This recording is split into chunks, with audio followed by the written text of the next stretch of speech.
This is the Transformational Life Consulting Podcast with Deepa Grandin, MD, where Christians like you get the practical support and tools you need to build your spiritual, mental, and physical well-being, and to guide you on your journey to health and wholeness based on evidence-based science and God's Word. I am your host, Dr. Deepa Grandin. The use of artificial light goes way back to 500 BC. People even used bamboo pipes to carry natural gas from volcanoes for light. Later in 1879, Thomas Edison invented the electric bulb. His light bulb could burn long enough to light up homes for many hours. This was a big blessing for society, but unfortunately, it also caused some problems.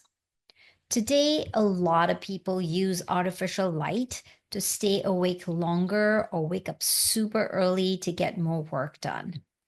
But this means they often sleep less and less.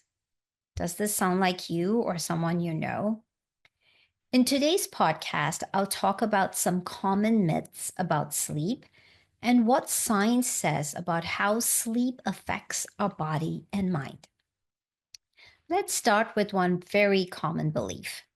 If I can get by on 6 hours or less of sleep, it shows I'm a hard worker and really tough. Is this science or fiction? This isn't just fiction, it's a harmful idea. Studies show that sleeping 6 hours or less each night can increase your risk of developing diseases like Alzheimer's dementia. That's because when we don't sleep enough, harmful proteins called amyloid build up in the brain, which isn't good for your health. Not getting enough sleep can also lead to something called prediabetes, which is the early stage of type 2 diabetes.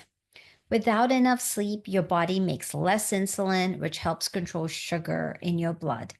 At the same time, your body makes more stress hormones like glucagon and adrenaline, which raises your blood sugar levels. Over time, this combination of low insulin and high stress hormones can cause type 2 diabetes. And for those individuals who already have diabetes, not sleeping enough can make it really tough to control blood sugar. Sleep deprivation can also mess with your thyroid gland, which is the small gland that can be found in your neck. It can make too much thyroid hormone, which isn't good for your heart or blood pressure. And over time, it can lead to heart problems. So, how much sleep is sufficient sleep?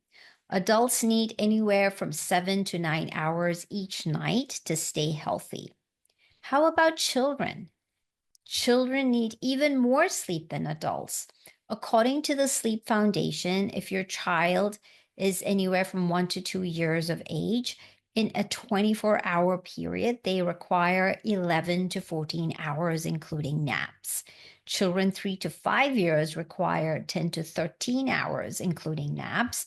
Children 6 to 12 years require 9 to 12 hours, and teenagers 13 to 18 years require 8 to 10 hours. Children who don't get enough sleep can have problems like being impulsive, stressed, or anxious.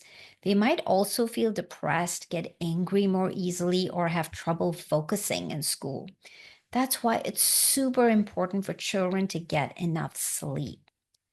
All right, now let's move on to another very common belief. If I snore, I might have sleep apnea, which is dangerous. Is this science or is this fiction? This is science. So, do you remember Carrie Fisher, the actress who played Princess Leia in Star Wars?